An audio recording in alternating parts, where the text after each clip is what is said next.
Salutare! Au trecut aproape 4 ani de când am cumpărat o rablă care arăta așa.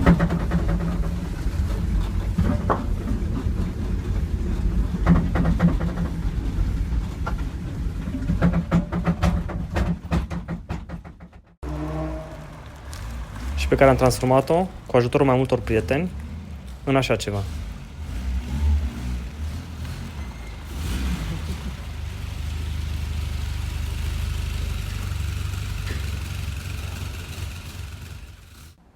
O Skoda 130 LS, model ce reprezenta vârful de gamă Skoda, în Marea Britanie, la mijlocul anilor 80. O mașină cumpărată de la un om care a preferat să primească o sumă modică, în schimbul promisiunii că mașina nu va fi transformată într-un voucher. Un model rar și deosebit, dar cu foarte multă rugină. O mașină la care am fost nevoit să desfac fiecare șurub și la care am dus o luptă epică împotriva ruginei. Dar pe care, în cele din urmă, am reușit să o salvez.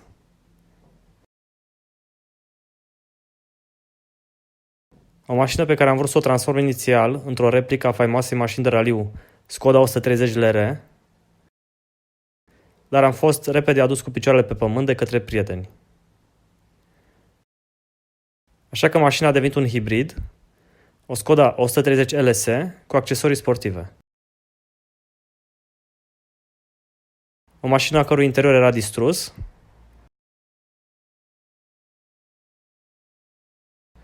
dar pe care am reușit să îl salvez.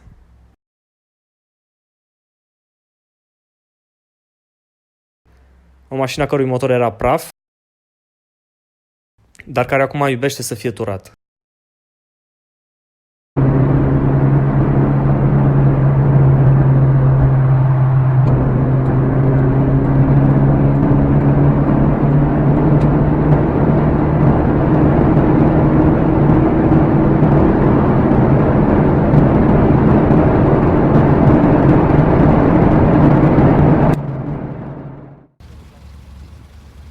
Totuși, lipsea ceva. Ceva diferit față de restul Skodelor. Și anume, acel plafon de vinilin, care a fost imposibil de salvat, dar care a lăsat și urme adânci de rugină. Aveam nevoie de o soluție, iar acea soluție a venit de la Mark. Acel Mark care a apărut de mai multe ori pe canalul meu de YouTube. Cel ce nu poate să zică nu la chemarea unei rable, un om cu un suflet imens, un om de bază, un perfecționist desăvârșit, care se pricepe la absolut orice. De la tapiserie și plafoane, la vopsitorie și așa mai departe.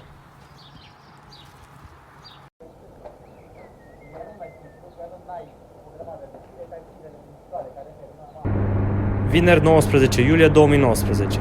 În timpul raidului Skoda Transilvania pe Transfăgărășan, primesc un telefon.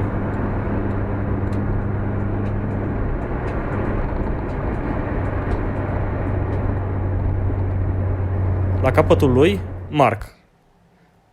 Andrei, la întoarcere, treci pe la garaj să-ți pregătim mașina pentru întâlnire.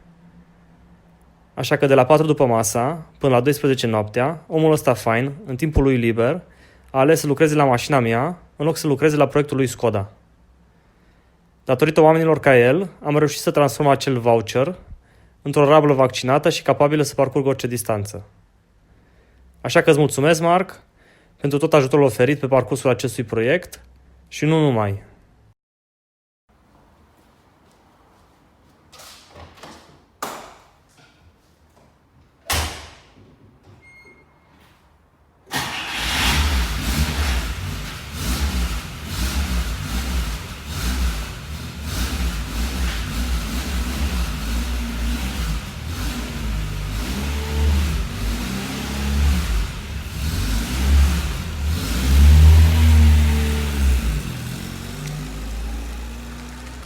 Afacerea pe care o deține se numește Tint Shop și acoperă tot ce ține de colantări auto, cosmetizări și așa mai departe. Recomand cu cea mai mare încredere, uneori, materiale moderne reprezintă o soluție și pentru rable. Și pentru că am vorbit destul, o să las următoarele secvențe să vorbească de la sine.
Gata.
Și dacă ați avut răbdare și ați vizionat acest video până la sfârșit, aș dori să vă întreb dacă doriți să vedeți și un video cu o prezentare detaliată a proiectului Skoda 130 LS.